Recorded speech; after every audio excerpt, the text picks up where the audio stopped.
Hi, my name is Johan, and I'm on a mission to redefine what's possible in paragliding simulation. I've been working on Glide for about a year now, and in this video I will quickly touch on the graphics and rendering technology, the atmospheric and weather simulation, and the glider simulation.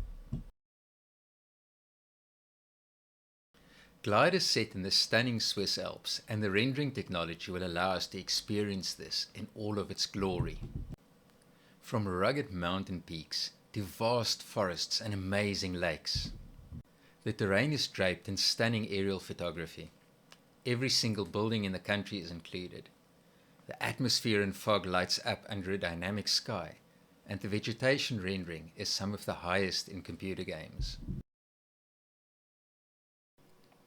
All of this would make for pretty boring flying if we didn't have a live atmosphere to play with.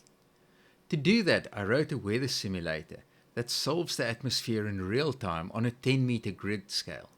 This allows us to see how orographic clouds form in real time as moist air is pushed up a mountainside.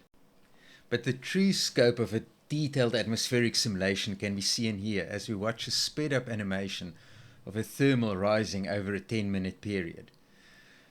It is clear how the air cools as it rises and starts to slow its speed of ascent.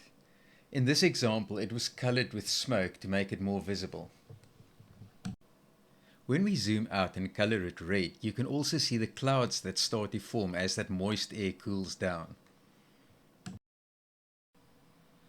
This brings us back to the SKU-T charts. Here you can see that as that air gets pushed up the mountain slope, the temperature starts to fall and the humidity increases in the moments before clouds form.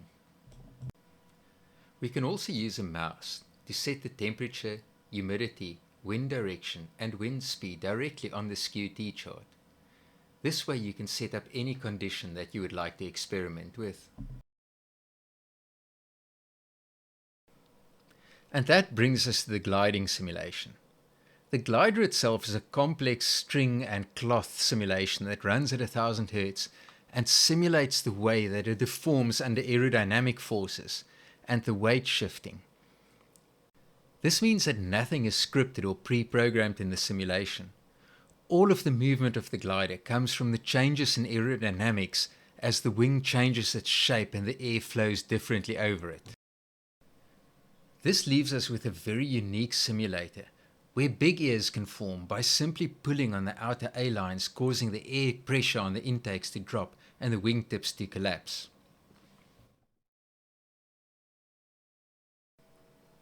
I hope that you will join me on this journey. If you just want to stay informed, please like and subscribe as new videos will appear on my YouTube channel. If you would like to support me on this project, please join my Patreon account. The link is in the description below. This will be the only way to gain access to early builds of the game. I will play out with some gorgeous Swiss scenery.